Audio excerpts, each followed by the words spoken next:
everybody, it is Blonde Blitz time. Let's go. He's had, but I still like the Commanders. I'm also tough. Jamar Chase. I'm looking at that Cincinnati team against the Cleveland Browns. Well, as soon as I saw the rain last night, I was wondering if that might be a little bit of a factor as well. How we play that week is really going to be more impacted. With the Raiders, who got Jacoby Myers back. The same thing with Joe Burrow. You just expect Joe Burrow to do it because he's been to a Super Bowl. It's time to send in the Blitz with Deb Whitcas and the Blonde Blitz. Hello, everybody, and welcome to the Blonde Blitz. I'm your host, Deb Whitcas. Week 13 is a distant memory, and week 14 is here. In the last 2 weeks, the My Cause, My Cleats campaign has been going on in the NFL, and I had a chance to talk to safety Cam Kitchens from the LA Rams about his cleats and his nonprofit Charms of Life. We'll play you that interview. Also, I got to talk to Colin Chummy from Chummy's Customs, the shoemaker behind some of the shoes for My Cause, My Cleats. Also on today's show, sports comedian and huge Steeler fan, Frank Nicotero, who we tried to get on last week. Didn't work out too well. He did well, though. He is here for week 13 hot takes. Brian Scott from the Injured List podcast is here to talk injuries across the league and how that might affect seeding in the playoffs. And as usual, sports betting expert Alex White is here for your best bet for week 14, along with fantasy expert Ballers Meg. Intuitive Reader 333 asks Carrie looks at her power deck for the Bengals versus Bills game. And finally, Ben Troupe, former tight end for the Bucks and the Titans, is here to help me with week 14 game picks. All right, guys, let's get it all started. Here's headlines. Now to Deb Whitcas with the Blonde Blitz headlines.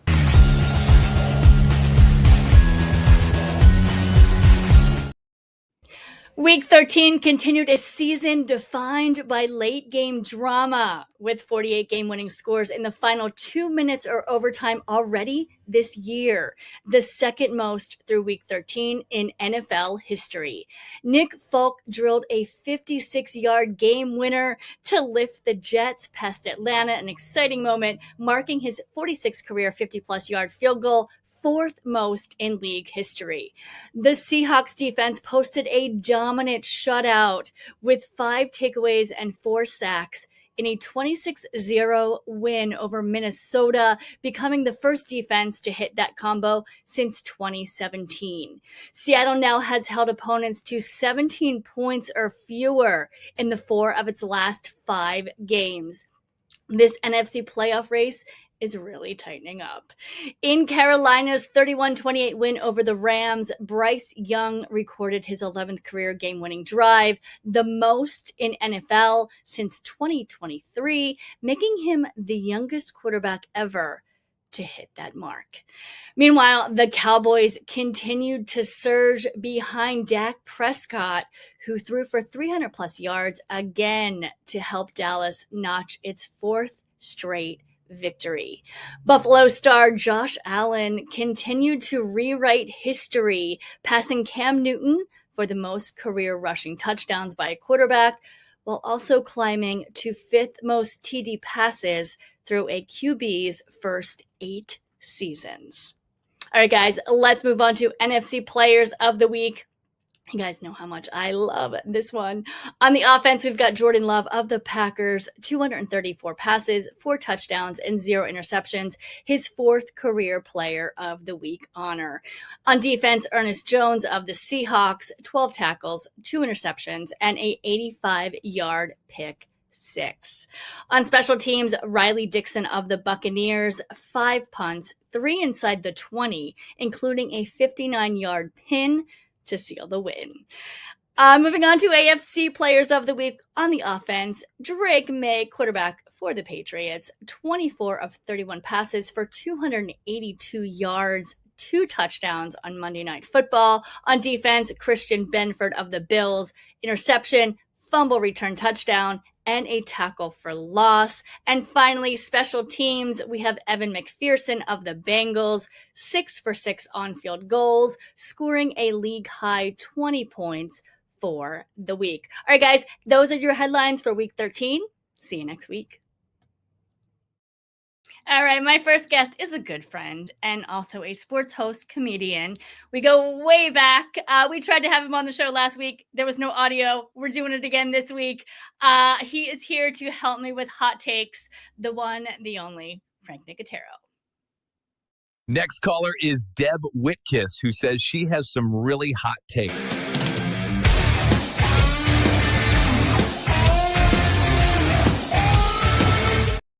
Hello, Frank. By the way, no radio DJ looks like that guy. That guy right there doing that intro. My dad was a DJ for 40 years. He was a handsome guy. Hello, Deb. You can hear me this week. I apologize last week. I was trying to do it from my kitchen with the turkey I was making. And it looked like a great spread. How was your Thanksgiving? It was good. I mean, it was Courtney's birthday on the 28th. So we ate Wednesday and then we packed everything up, and she loves Joshua Tree. So we went to Joshua Tree and then we hit the beach in Oceanside, back to Joshua Tree, back home. So I didn't see a lot of the games live on Thanksgiving. Right. I was checking in a lot, but I watched the highlights obviously because I was curious. But I was not one of 57 million that watched that Dallas KC game, which set a record. They just came out with the ratings. Yeah. Huge game. I didn't watch it, but right. I can watch these Cowboys tomorrow because I still can't believe, if you would have told me 5 weeks ago, Lions, Dallas, I would have laughed and said, oh, this will be an easy victory. Right now, Dallas looks like the hottest team in the NFL. Yep. They have that offense, and Quentin Williams trade made all the difference. I mean, I hate the Cowboys. It was born as much in as me. I do. Yeah, being from Pittsburgh, you from Philly, I hate them, but their offense right now. And of course, we gave George Pickens away for a 3rd-round draft pick. I keep waiting for him to implode, but he's not, because I think CeeDee Lamb's keeping him in check. You know, I think in Pittsburgh, there was no one to do that, which you would think our head coach would do, but we know how he's let people run amok. Le'Veon Bell, Antonio Brown, we won't even get into it. But anyway, I did make it home. I planned the trip. We got up early Sunday so I could be back at 1:00 to watch my Steelers play. And the first half was fun, and then the second half was an absolute disaster. Well, you know what? Let's start off with that Steelers-Bills game then. Yes. Do you think this is Mike Tomlin's last season? You know, look, if you're from Pittsburgh or you're a huge Steeler fan, it's been time for 4 or 5 years, I'll be honest. Now, I never wanted to let him go because, of course, everyone's saying, oh, well, another team. Tomlin. Another team will pick him up. Yes, absolutely. But, I mean, look, Andy Reid played his way out of Philly, and look where he settled in KC. And, look, you guys, you're Philly fans, have won a Super Bowl, fired their coach, hired another coach, won another Super Bowl. Yep. And now someone on Fox Sports was saying, if Sirianni doesn't make it to the playoffs this year, whatever, he's going to get fired. I'm like, give me a break. Make it to the playoffs. I feel like they have to get it together a little bit. They will. Last week's game was an absolute nightmare, but I think this week's game is going to be a little bit better. Yeah, and look, I do think it's time for Tomlin. I mean, when they're booing Renegade, when they're chanting fire Tomlin, that's the first time they've done that. We did that for Fire Canada, Matt Canada, the offensive coordinator, who was brutal, but Look, the Steelers, my lifetime, we've had 3 coaches in my whole life. Chuck Noll, Bill Cowher, Mike Tomlin. It's just, he's just archaic with the way he doesn't make adjustments and still thinks running the football is the way to go, not throwing over the middle of the field. Pat Freiermuth got a $48 million contract, and I think he had 11 plays that he played. He was only on 9 pass routes. They're not even using him. And then I see Mark Andrews just a couple hours ago sign a contract for less money. And he's like borderline Hall of Famer. I mean, he's a legendary Raven who kills the Steelers. So I do think it's time. It has been for a while. I've never been one to say fire him. Who else is out there? I don't know who else is out there. I mean, Ben Johnson, obviously. Yeah, who else is out there? I don't know. I mean, I know you guys were talking last week about Shula. Doug Peterson? I don't know. About who's that? Doug Peterson? I don't know. Yeah, right. I mean, but I don't know. I don't know where you go. I don't think there's any hot young. I mean, you got Shula and you got is it Mr. Minster, or who's the other guy I'm trying to think of? I can't think of his name, but Minter. Bill Belichick maybe will come back. Who knows? Holy mackerel, that would be ridiculous. But yeah, I do think, here's the thing. They got to make a splash in the offseason somehow. Yeah. The draft is being held in Pittsburgh. Right now we have 12 picks. 12 picks is too many for one draft. You really don't want that many. We have a couple conditional picks with Najee Harris, Russell Wilson, and the guard who left, I can't think of his name, Daniels. But anyway, that's too many picks. So they're going to trade some. They could trade up. Could they trade Mike Tomlin to the Giants for their second? They might be drafting in the top right now. I think their second overall pick, and they could get maybe a Mendoza, or I don't want the kid from Oregon more. I don't know what they're going to do, but they can't have that draft being held in Pittsburgh with Mike Tomlin, the coach, and maybe hearing fire Tomlin during the draft. It's just too many picks to have in one draft, right? Because what if it's not a strong draft and you got all these picks? So I feel like they're going to trade up. They're going to do some maneuvering. I don't know if a franchise quarterback's available in this draft. I don't. And everyone in Pittsburgh's like, Will Howard won the national championship with the Buckeyes. He looks good. He looks like he could be a solid quarterback, but I don't know if he's a franchise guy. Yeah, I mean, is Aaron Rodgers, is he done after this? I think he's going to want to. I mean, with the Steelers at least. When we were 4-1, it was like, let's get him another year. Let Will Howard study under him. I don't know. It's going to be an interesting final run here. We got 5 games left, right? We're both 6-6 with the Ravens, 2 games with them.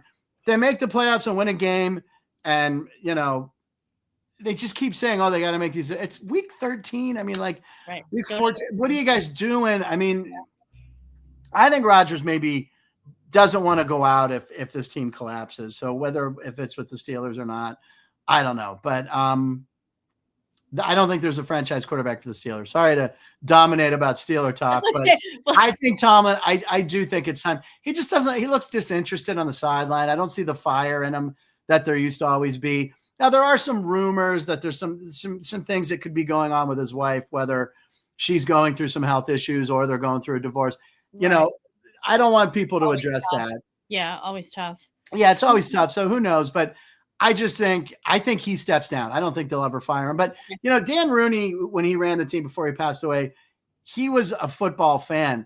Art Rooney II, AR2, who's running the team now, he's a lawyer. He's not a football fan. He didn't grow up eating and breathing football like Dan Rooney did. I just think it's to him, it's just, it's a business, and he's got to hear the fans though right now. It's right. Louder than I've ever heard for Tom. Well, and some other loud fans that are not happy and throwing eggs at OC Kevin Petrulla's house. That's ridiculous. That's a step too far. Yeah, that's too much. That's too much. I mean, you guys are 8-4. You're in first place. We're not, but aren't you in first place? I mean, well, not in NFC, but yeah. Well, in the division. Yeah, in the division, yes. But yes. Look, Chicago is not going to be the number 1 seed. I'm sorry. The Rams, now you look at the Rams. I guarantee you Sean McVay is happy about that game against Carolina and a loss and a bad game for Matt Stafford. You can't go 28 touchdowns, no picks, and have that go into the playoffs and that hot streak. And I'm sure he's fine with taking the loss. The Rams will be fine. They can play anywhere. I still think they can end up at the number 1 seed. I don't see the Bears winning out. I just don't see it. So I think it was a good wake-up call for the Rams. They were just everyone's flavor of the week for a month. They had a 6-game winning streak. Both sides of the football, really special teams, everything clicking. I think a loss in early December is fine. Late November. I think Sean McVay's absolutely fine with it. You don't want to go in on that 8, 9, 10 game winning streak in the playoffs. Have a loss, learn from it. Carolina, look, they're a young, hungry team. I'm happy for Bryce Howard because I'm a undersized guy myself, so I root for him, and I'm glad to see him have a good game. So it's going to be, look, there's no clear-cut, super team in either league. I think the playoffs this year are it's going to be interesting what happens. Yeah, it's wide open right now. KC, might not even make it, and so it's going to be fantastic. This Ravens game, Baltimore Ravens week is always exciting. It's in Baltimore. The Steelers got to show up. They got to do something. Stick with the run more. Rodgers, he was blasting Jonnu Smith for not breaking in on the end zone route, and he broke out. These guys this 13 weeks into the season. It's got to be better. Yeah. I know his wrist is broke, but I don't know. Right. And I wanted to talk real quick before you left. Okay. Deshaun Watson's back. He's back at practice. He is, and it's a good thing he wasn't back when they were here in Las Vegas, because I feel he would have found quite a few places to stop into while he was out here when they played the Raiders. But, yeah, look, this guy, I don't know why they just don't cut ties with him. I don't know what they're going to do with him.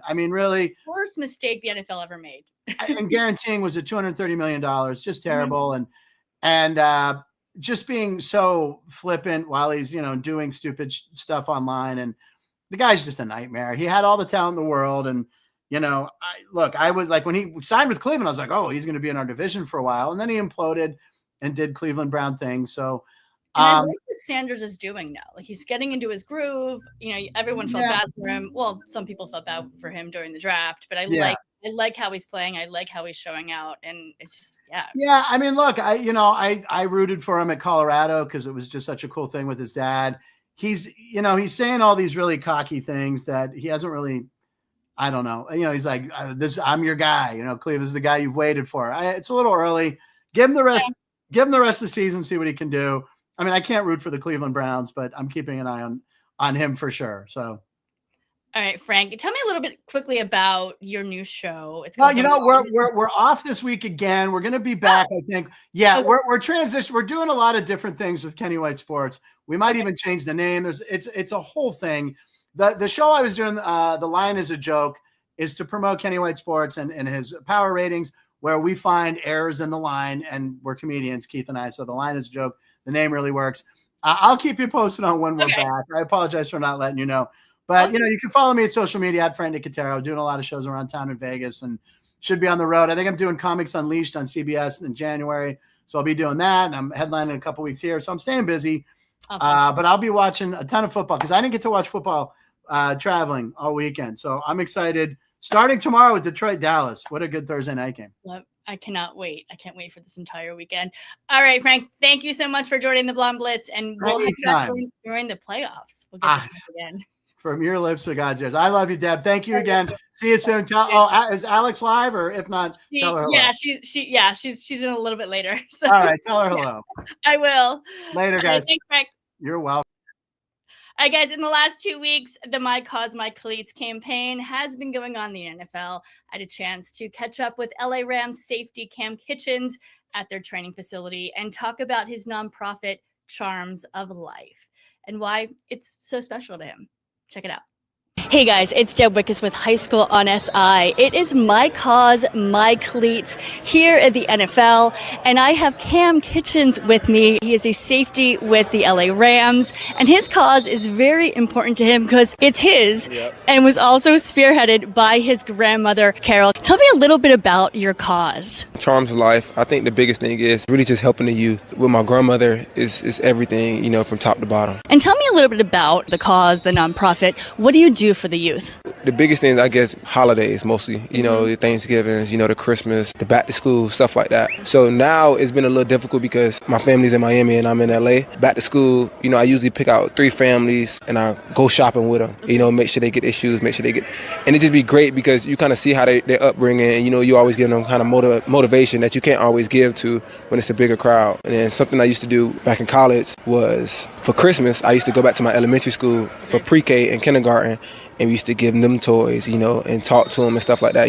just those smaller interactions. That's all it's about, and of course I do my football camps and stuff like that, and I want to continue to expand that. Tell us about the football camps. Each year it's been getting better. Next year for the summer, that'll be my 4th one, and I want to add, a financial part to it, just to teach the kids, just to always have financial awareness. Do you do drills? What does it consist of? It consists of football drills, so it'd be for boys and girls, just going out there and giving them some tips and stuff like that. I don't play all positions, so I could give them a little help on safety, but just skill positions, you have some stuff for the bids, and then we always mostly end with, always have like some gift cards or some money, and we always do like some one-on-ones and stuff like that, so whoever win, get a nice little prize at the end. And how did you and your grandmother come up with this nonprofit together? Honestly, it was me, her, and my mom. Just finding out ways to give back. So in high school, how did your grandmother, support you on and off the field? On the field, it was always just that motivation, to just keep going.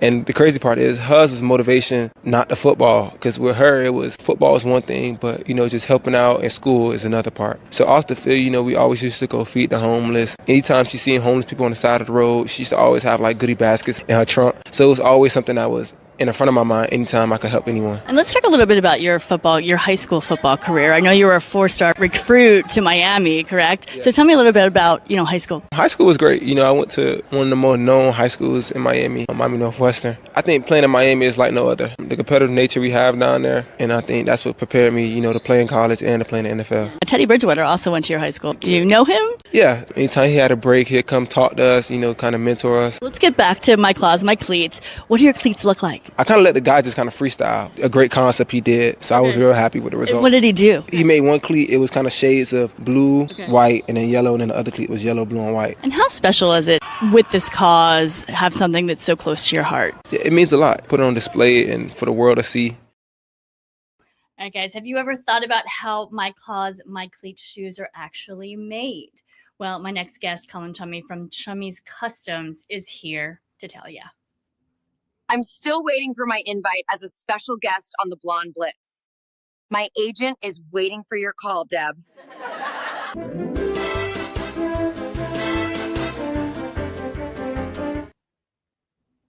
Colin, thank you so much for joining the Blonde Blitz. How are you today? Doing well. Thank you for having me. Good, good. Well, we'll start off easy. Tell me a bit about Chummy's Customs. So my name is Colin Chumsky, founder of Chummy's Customs. I started this company while I was in school for architecture at Kent State about 2020. And then I graduated, decided I didn't want to do anything with architecture. So I just followed my dream of being a shoe designer. And here we are about 5 or 6 years later, doing some work with some of the biggest brands and celebrities that in the world, which is kind of crazy to say.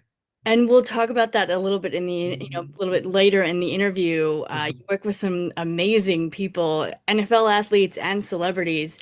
How did the idea just start?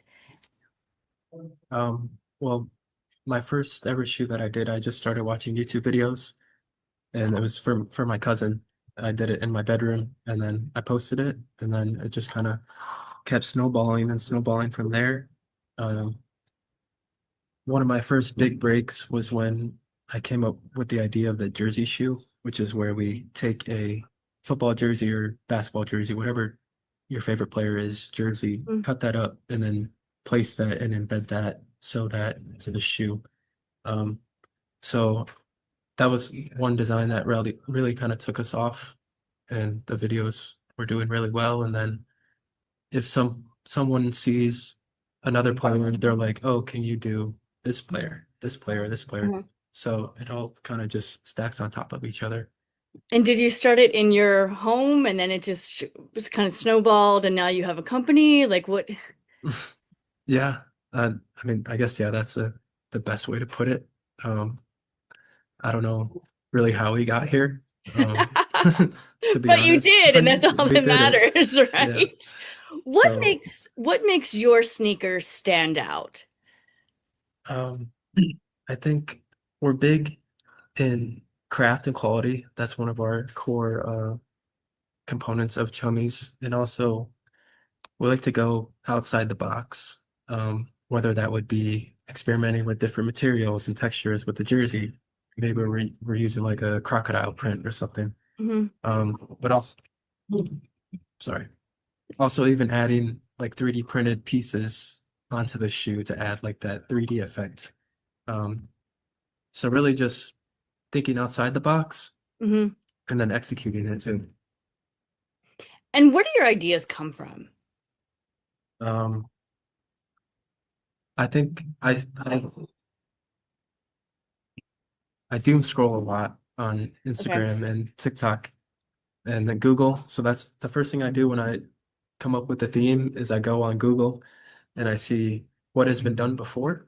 And then I kind of take pieces of each thing, see if I like it, and then I also try to see what's done before to avoid doing what somebody else has already done. Right, absolutely. And that's sort of your inspiration. Yeah, that's kind of like the first step of the process, I would say. Well, and let's talk process a little bit. Say I'm a client and I want a pair of custom sneakers. Where do I start? So I would assume that you would see some of our videos on Instagram or TikTok, and then you could reach out through us or through DM, and then we'll have you guys fill out a form. Just list your ideas, like what's the purpose of the shoe, what's your intention to do with it, whether that's like a gift, family gift, employee gift, client gift, whatever. And then we'll sit down with you for a consultation, send over some design mock-up ideas, and then once we kind of lock that final design in, we'll head into production. And as far as the creative process, the production of it, Mhm. how do you put these sneakers together? This kind of blows my mind. So, Yeah, so I mean, every shoe is different, but what we're really known for is taking a fully constructed shoe that you would buy from the store, deconstruct it, and then putting fabric or materials underneath the panels to be able to tuck them, and then kind of sew everything back together. and I see, you have a bunch of different sewing materials behind you right now. Tell me what those are and kind of what the process is. So these are all of our different thread colors, and then we have our industrial sewing machine, which specifically is for like leather and like more heavier duty materials. So I mean, without this, I couldn't do what I do. Right.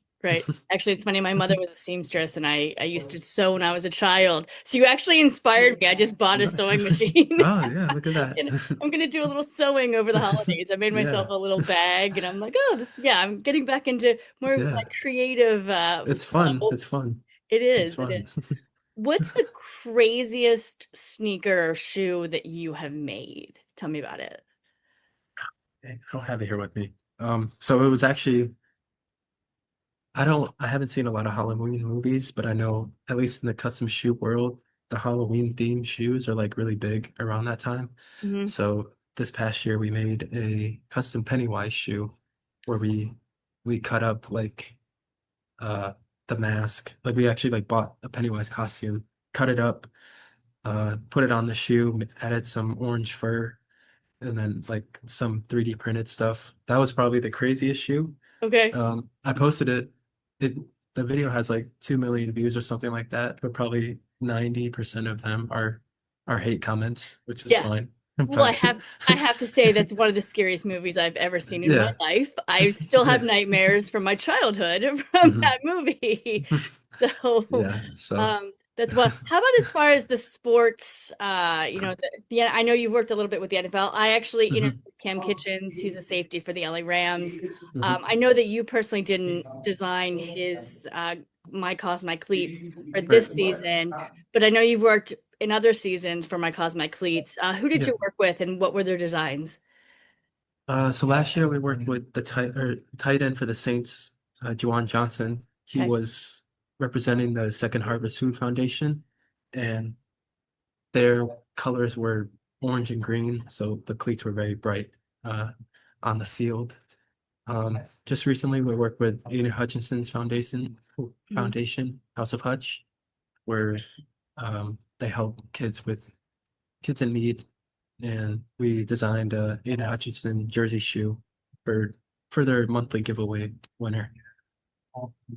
Awesome. And then also you worked with Brandon Graham too, right? Yeah. Let's talk a little bit about his foundation as well. Yeah, so that was, we did we worked with the Eagles and the Eagles Autism Foundation. They sent us a game-used football and a game-worn Brandon Graham jersey. Number To be cut 55, up. baby. Yeah, number 55, which was cool. It was actually the Salute to Service jersey, so it had the camo captain's patch, which was pretty cool. So they did that. They gave it to us to cut up into five or six pairs of shoes to be cut up and auctioned off for charity, and one was actually gifted to Brandon, which was really cool. And then the reaction video was even better because I think you could tell he teared up a little bit, which is always special. Well, and you know what? Let's watch that now. Now these, there's no other pair like these in the world. Not one pair in the entire world. Open these shoes up. Okay.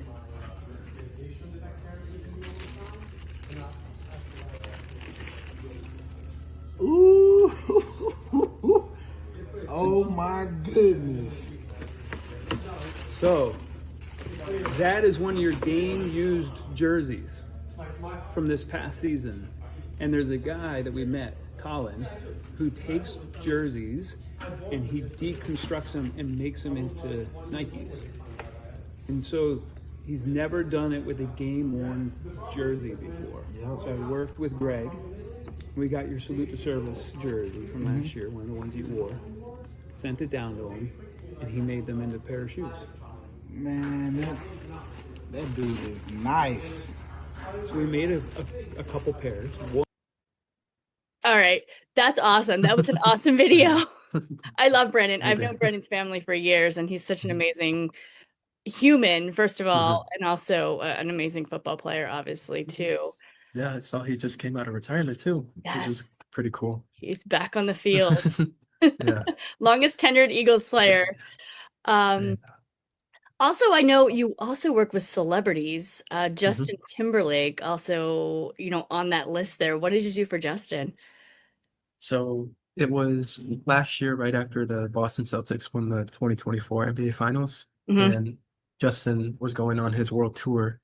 And so the TD Garden wanted to gift him a pair of shoes. So we came up with the Boston Celtics championship theme jersey shoe, and they gifted them to him before his show.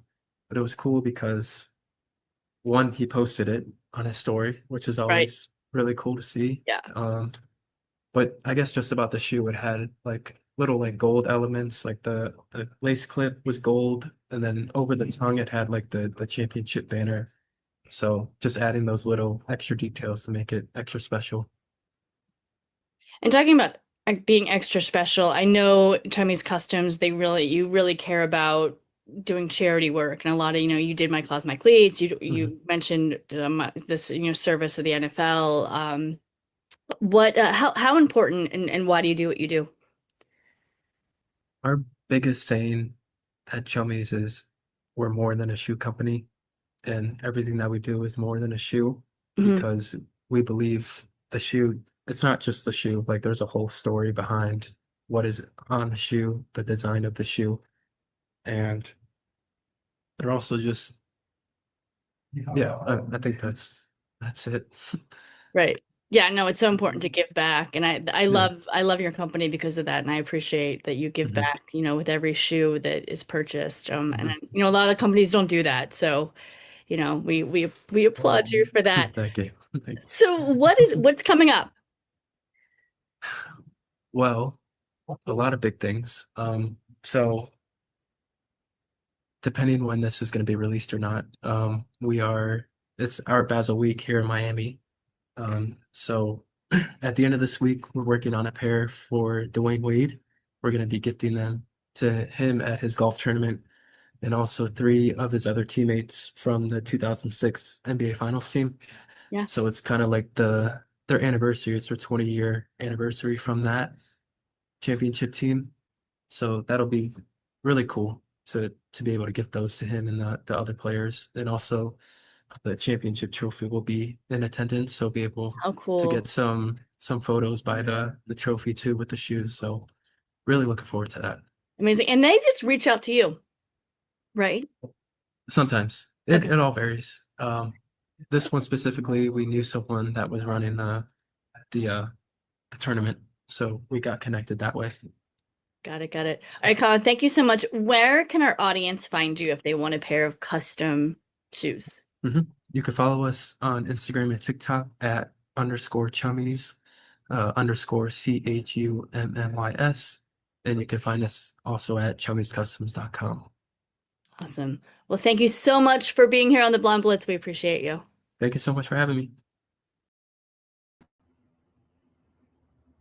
All right, guys, injuries have not stopped this NFL season, and Brian Scott from the Injured List podcast joins us to talk injuries across the league and how they may affect playoff seeding. It's time to get your latest NFL injury updates with Brian from the Injured List podcast. The doctor is in.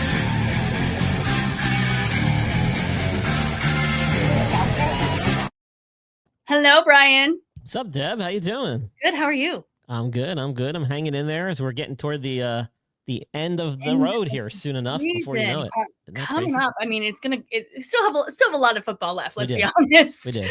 But it's happening so fast. It just feels like it's coming so fast. Yes. And also the injuries have not stopped all season. I think this is the worst season I've ever seen when it comes to injuries. It's definitely up there. I think the thing about this year is it's just been steady pressure, like steady injuries. It hasn't been relented at all. It's been right from the get-go, even dating back into preseason, significant injuries to some significant key players throughout the league, various positions. It's been a crazy year in that regard. As far as the injuries themselves go, it's kind of all across the board. We've seen a bunch of turf toe injuries this year for some reason. We've seen some Brock major. Purdy's finally back. That was I know, right? weeks. So you got Brock and Several Joe Burrow, weeks. and Yes. Joe Burrow's back, which is crazy. I was one of the ones that said I don't think he's coming back at all this year, and lo and behold, here he is. Started his first game this past weekend and looked pretty good. He did. Both of them weren't supposed to be out so long, right? Or Brock Purdy originally. Yeah, well, Brock Purdy initially, when they reported his injury, they called it a turf toe variant, which it's kind of that's not a real thing in my opinion, in my medical opinion. You either have a turf toe or you don't, and I've said that all along. And Joe Burrow had a turf toe. Now, what's crazy about him is he actually had what we thought was season-ending surgery, which would make sense because that's not a minor procedure as far as the importance of it goes. And most guys will take 3 to 4 months usually before they're able to do any type of running, sprinting, pivoting, cutting, changing directions, do any type of athletic stuff or movement on that toe. Oh, yes. So the fact that he made it back so quickly was actually mind-blowing, not just for me, for a lot of healthcare professionals I spoke to about it. So that's pretty amazing stuff. But yeah, we've seen, again, I've got a laundry list of players. In fact, this week alone, I think I've got probably close to 16 players that are fantasy relevant, but not just fantasy relevant. They're relevant for their teams and across the league as well for as we get closer to the playoffs here. And I know that's something that we were going to discuss this evening was, how that kind of shapes the playoff picture as we get closer to the end of the year here. And, in years past, I've done a Super Bowl special where I will kind of go back through the regular season, gather some statistics on injuries and each individual organization and team to see how injuries affected the outcome of their season. And it's been now about 5 years I've done something like that. Over the last 3 years, I've kind of honed it in a little bit more. And every year, the two teams that end up in the Super Bowl are usually within the top 5 of the teams that are least affected by injuries throughout the regular season. And so far, that is how it's shaping up again this year.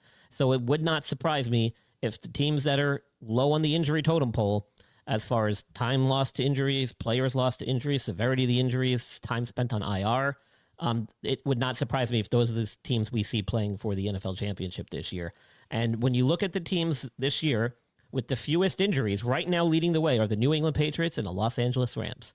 There we go. Wouldn't you know, they're both having very good years. Absolutely. The Rams so have had a few injuries.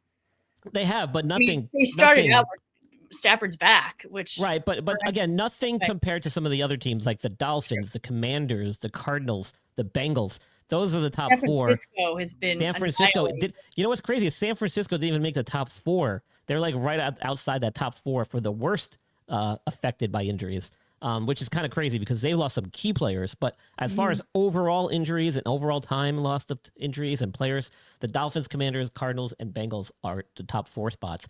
So, and this is a strong correlation here when it comes to who we expect to see go far into playoffs and who does not. So you can expect the teams that I mentioned, the Patriots and the Rams, are probably going to be 2 of the favorites to kind of make it to the big game at the end of the season. Do you think that's who it's going to be? I think it's between the Rams. I think it's going to be Rams. And then I also debating between the Patriots and the Broncos. I'm going Broncos. So the only reason I agree with you on that front, that it's not going to be the Patriots is because Mac Jones, I'm sorry, not Mac Jones. I'm dating myself. Drake May, just because of the inexperience factor. Now he's looked great all year. Don't get me wrong; he's played well, but it's a different animal when you get into the playoffs, and that's where the Rams kind of have the advantage with Stafford and everything and their roster. Plus the Patriots, they've played well. They've built their team this year and a lot of free agent pickups. I'm not sure how that is going to kind of mesh when you get to playoff time. Things just kind of change with how things go in the playoffs. It's a clean slate with the playoffs when they start. That's right. So that could just change the whole dynamic there. With all those new players on the roster, we'll have to see. But so far, it's worked and it's worked great, and they're having a successful season. But just to highlight also some of the notable players that we've lost this year, and either for the season or with significant time spent on the bench. We mentioned Joe Burrow. You had the devastating injury to Tyreek Hill, which was horrible to watch, and unfortunately, that's a serious injury. We don't ever like to see that happen, even though it creates good stories and news for us. We don't like seeing that happen on the field because we've been there. We know how that goes, and it's never good. You've had Mike Evans, who actually is going to be coming back. He's coming he just back. got released on his 21-day window. Buccaneers might opened it up. make a run for it here. Right? So now the Bucs are all of a sudden getting guys back, and they're starting to look good. They just had, their running back and their wide receiver came back, Bucky Irving and Chris Godwin. I mean, so they're starting to kind of get healthy again at just the right time, as is San Francisco. San Francisco seems to do this every year. Well, they'll have like major key players get injured early on in the season, and then slowly but surely as they start kind of trickling back onto the field just in time for the playoffs. And this year they've been able to hold on and play really well despite all those injuries. So they could be up there, as far as teams to look out for heading into the playoffs as well. But then you got other guys like Kyler Murray, who missed a bunch of time, Malik Neighbors getting knocked out for the year, Cam Scatabo getting knocked out for the year with 2 bad injuries. Garrett Wilson has missed a ton of time. He's probably not going to come back before the end of this year. You lost Travis Hunter for the season with a season-ending knee injury. You lost Sam Laporta for the rest of the season, possibly not even coming back for the playoffs after he had back surgery. So it's been a lot of big names, and it's going to trickle into the playoffs. Obviously. Yeah. So it's just been crazy. I've been so busy this year. It's been a very regular schedule, but I was telling you earlier, I think we were chatting a little bit. I'm just burnt out. I've just had to keep, I've had to stay so focused, and I've had to kind of follow along with a lot of the stories and track a lot of these injuries for the various shows I do, some of my podcasts that I release. And I'm ready for a vacation, Deb. I think we all are. but we can never watch too much football, right? Correct. I didn't say I wasn't going to watch. I'm just going to not be watching from home. Right. Or talking about injuries. That's right. All right, Brian, thank you so much for coming on the Blonde Blitz. Where can our audience find you? Yeah, so I'm most active on X at Injured List Pod. That's where I usually do a lot of my updates. And then, of course, I've got my own website, theinjuredlist.com, and I work with that Sports Podcast Network doing a bunch of shows for the guys over there, as well as with you, Deb, which has been a pleasure of ours and mine in particular. So I try to release a lot of like posts and stuff on X, and every week I've been doing an injury, early week injury preview, weekend recap. And I just released one today, this morning, kind of goes into some detail about some of the players I mentioned earlier. So if you guys want to get a little bit of a head start on the injury front, you can listen to that. I try to release it on Tuesday. This week I got a little bit behind. It came out on Wednesday. Oh, good. Guys, you have to check that out for all your fantasy and sports betting needs, which we are doing next. All right, Brian, thank you so much. We'll see you during the playoffs. All right, take care. All right, let's get into the Week 14 game, shall we? Please welcome third-generation sports betting expert Alex White, who gives you your best bet for Week 14. It's time to get some NFL betting advice from Alex White and the Blonde Blitz. Win big so I can rob you later.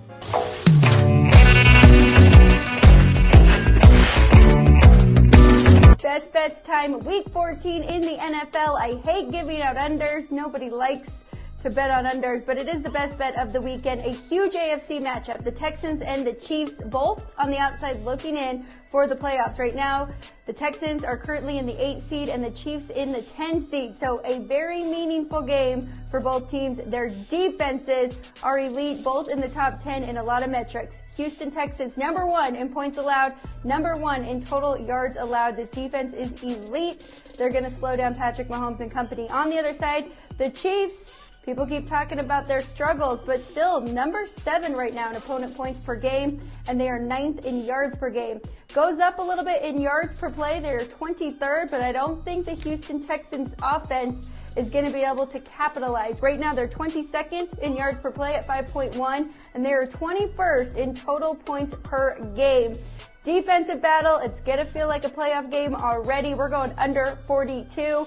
The Texans have a nice little trend to support that. No total has been set higher than 45 on the year for the Houston Texans, and they are still 9-3 to the under. The Chiefs 8-4. So under 42, you got to do it. We got to make some money. I'm Alex White from the South Point Studio. I'll check in again next week. Thank you very much. All right, thanks so much, Alex. And of course, we cannot talk sports betting without talking some fantasy. Here's fantasy expert Ballers Meg with her advice for Week 14. When I'm looking for fantasy advice, I listen to Meg from TSS Fantasy. Hi guys, welcome back to the fantasy football section of the Blonde Blitz podcast with me, Ballers Meg. So let's jump into some matchups and some picks that I think are going to get you the points this week. First up, we have Jackson Smith and Jigba over at Seattle. They've got Atlanta this week, and let's be honest, much as it breaks my heart, Atlanta are no competition for that Seattle team.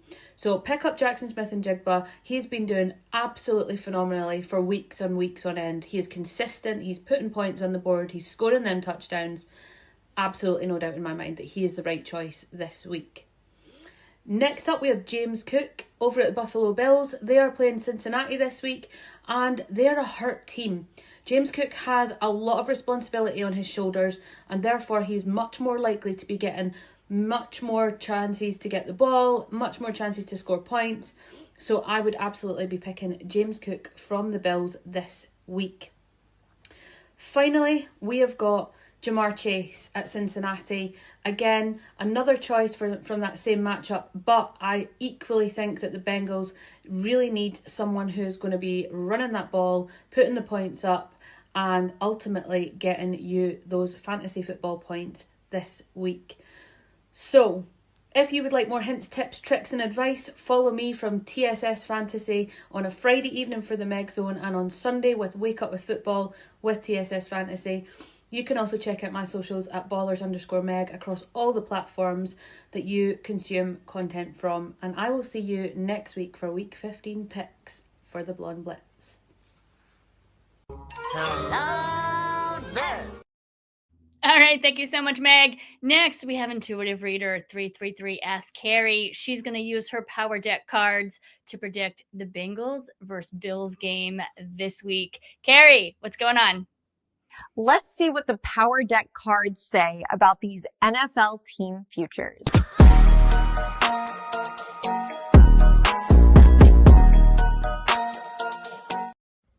333 Ask Carrie here, ready to give you Week 13 game predictions for the Bengals versus Bills game. And I will be using my Power Deck. So the first astrological transit that I really want to talk about, and the main one, is the full moon in Gemini. And Gemini is a sign where there's a lot of duality, there's a lot of fast-moving actions, a little chaotic. Probably people are saying things that they can't believe that they're saying.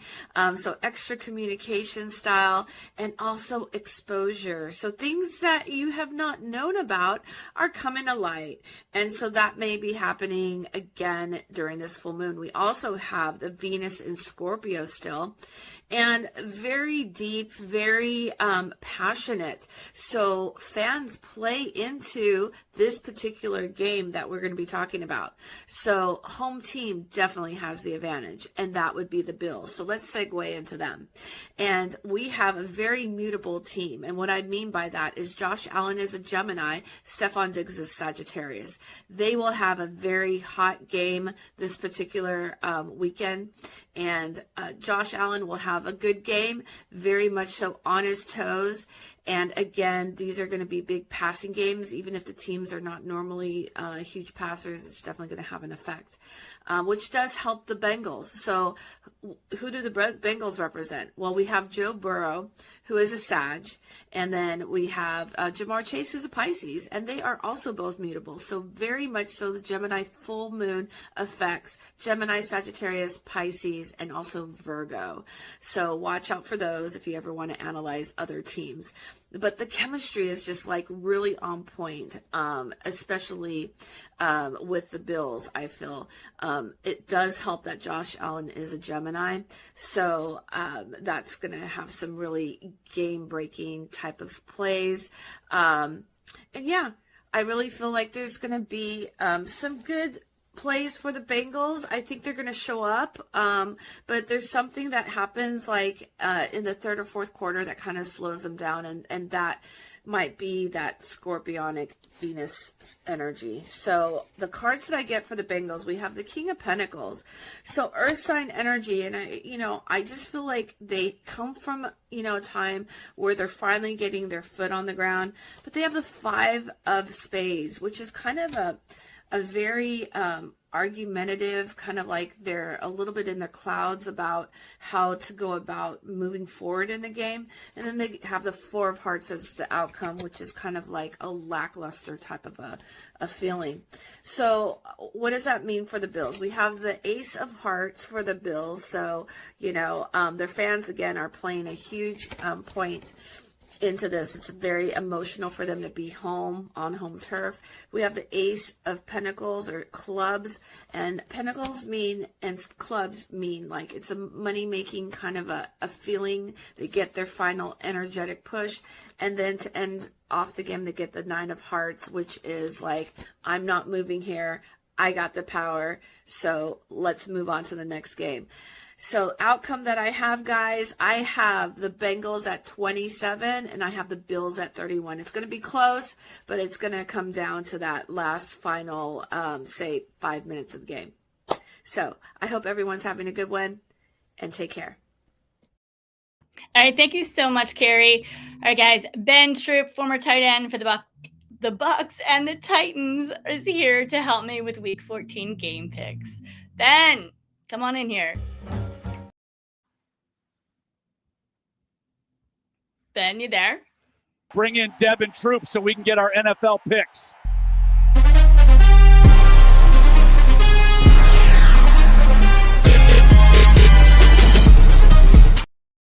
Hello, Ben.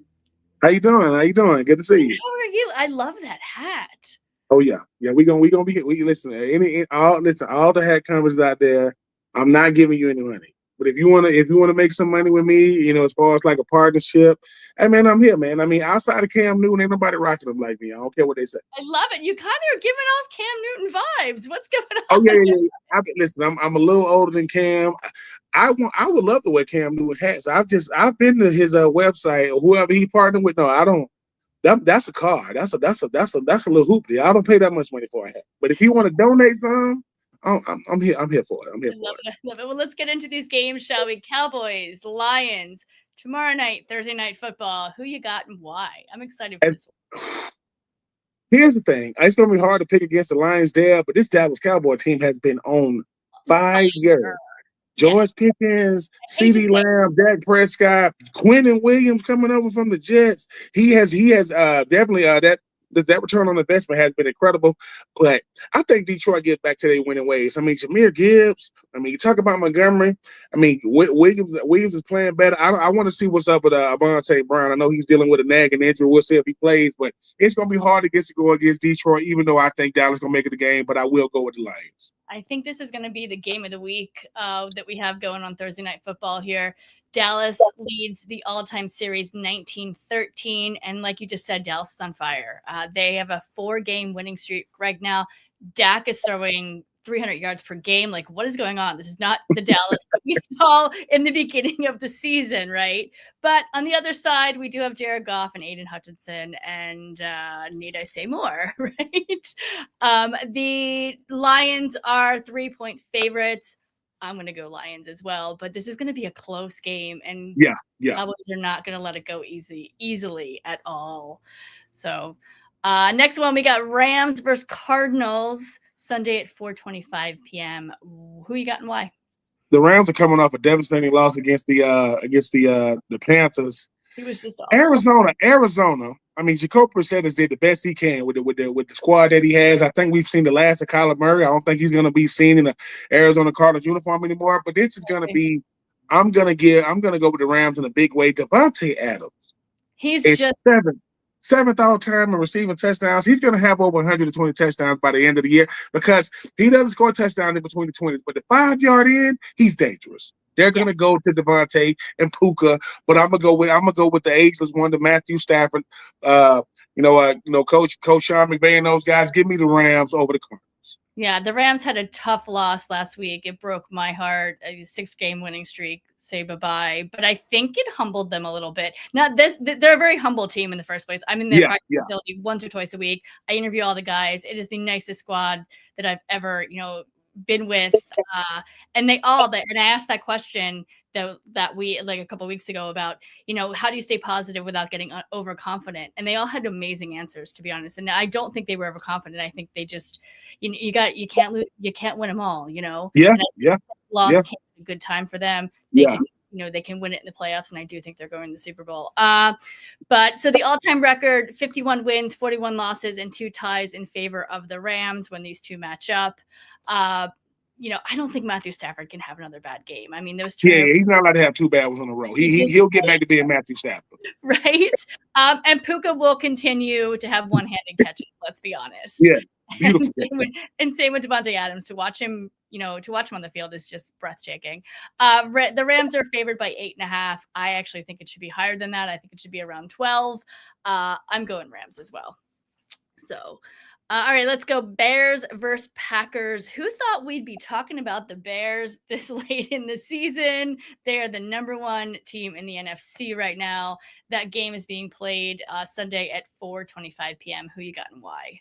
The Bears are the best team in the NFC. They just came off a dominating win against the Eagles. They still running the football. The Caleb Williams, Ben Johnson experiment seems to be working.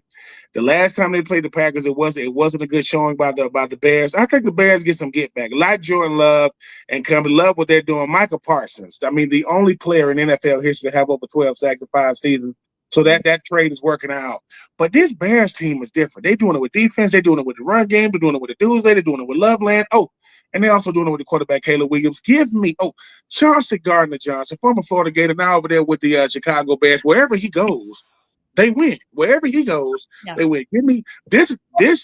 You talked about the Lions and Dallas being the game of the week. I mean, this might be the game of the week there. We talk about Chicago and Green Bay. Green Bay has owned this series, by the way. They have, but let me say it. Brett Favre and Aaron Rodgers have owned it. Jordan Love is still new to the series, but I'm going to go with Caleb Williams, year 2, Ben Johnson, to get a big dub against Green Bay.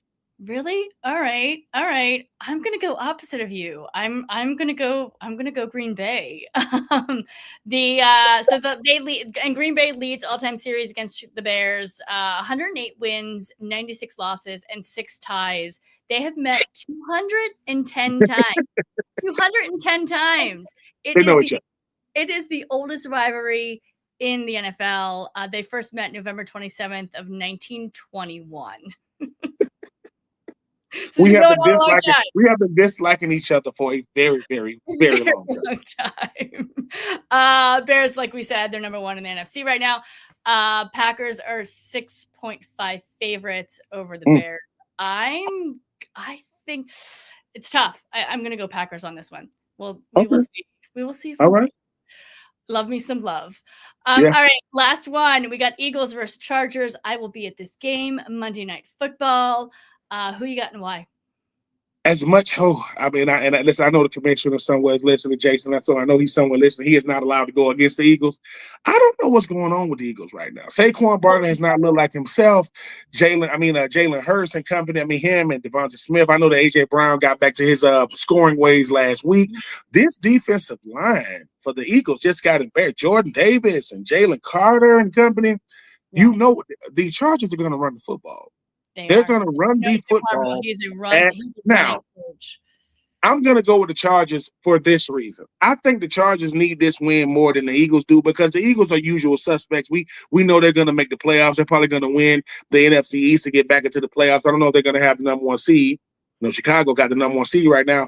But I think for the Chargers to be respected as a team that can beat good teams. We know they're good, but can you beat a good team? I'm going to go with the Chargers. I don't know what uniform combination they're going to have. They've had some real nice. I don't want to see that all yellow, though. That all yellow with the yellow. Just turn it down. Like yellow, listen, yellow helmet, yellow jersey, yellow tight. turn it down. I mean, don't try to rob nobody with all that on. They don't even tone it down. But I think Justin Herbert and company wants to still establish themselves as one of the best teams in the league. You got to beat a team like the Eagles, regardless of what the Eagles didn't do last week. They're going to bring their best effort. But I'm going to go with Justin Herbert and company. And congratulations again to a one Keenan Allen, #1 all time, and catches for the Chargers. You know, it's outdueling Antonio Gates, his former teammate. So shout out to him. But I'm going to go with the Chargers. Okay. All right. Well, I can't go against the Eagles. Come on. Like, I just cannot do it, especially with me going to the game. Chargers lead the Eagles in all-time 8 wins to the Eagles 5 wins. The two teams have played a total of 13 games, which is funny because I've been to 3 of those. Mm-hmm. Like, that's a lot. Okay. Don't you think? I don't know. Out of 13, Yeah. I've seen 3 of them. I mean, look. Listen, Deb, we saw your vlogs when you was at the Super Bowl last year. We was like, I mean, they got people can't get in. It was like, no, Deb, no, not you. Y'all ain't on the list, Deb. Come on. I mean, so it's cool, man. You listen. You highly respected in this media industry. I mean, you a hard worker, and can't be nothing. The Blonde Blitz is a respected entity, and hey, I mean, you do your due diligence. You know, when people get to talk about journalism and really trying to get these stories, you understand it's a fine line. When you're talking to these players, when they start hitting you with that off the record stuff, they will hit you with an off the record statement in a second. Oh, I'll tell you this off the record. They don't want to do an anonymous, just off the record. You get to really know what goes on in the ins and outs of these players, which I think that's the respect level of a player when they can talk to you off the record, because most of them don't want to talk at all. They don't want to say anything. Yeah. But no, it just shows that you do. I mean, what the Rams, the Chargers. I mean, when you talk about the who's who with the Rams, the Chargers, the Angels, the Dodgers, the Lakers, the Clippers. I mean, all the sports. Come on, man. Exactly. All right. Well, I thank you so much for that, Ben. I appreciate that so much. Getting back to this game, 3 of the last 4 matchups have been decided by 3 points or less for both of these teams. So this is going to be a tough one. I think the Chargers have been on and off lately, though. Yeah. Herbert does have a broken left hand. He just had surgery. There is no report whether or not we don't know if he's going to play on Monday. He's trying. He wants to. It's really day by day. But Trey Lance is also his backup. Great quarterback. Just beat out Taylor Heineke, during camp. He looked great out there as well. So we'll see. I don't think it's really going to make a difference who the quarterback is, to be honest, with the Eagles. Yeah. So Eagles are 3-point favorites. We'll see. I'm going to go Eagles. So listen, you could never go wrong picking the Eagles. Let's just say that. If you went Eagles all year. Last week I went terribly wrong. Yeah, no one saw no one saw that, including the Eagles. No one saw that type of run game. But Chargers got a good run game. They don't got Chicago's, but they will try to run the ball at the Eagles with what they saw on tape against the Bears. We'll see what happens.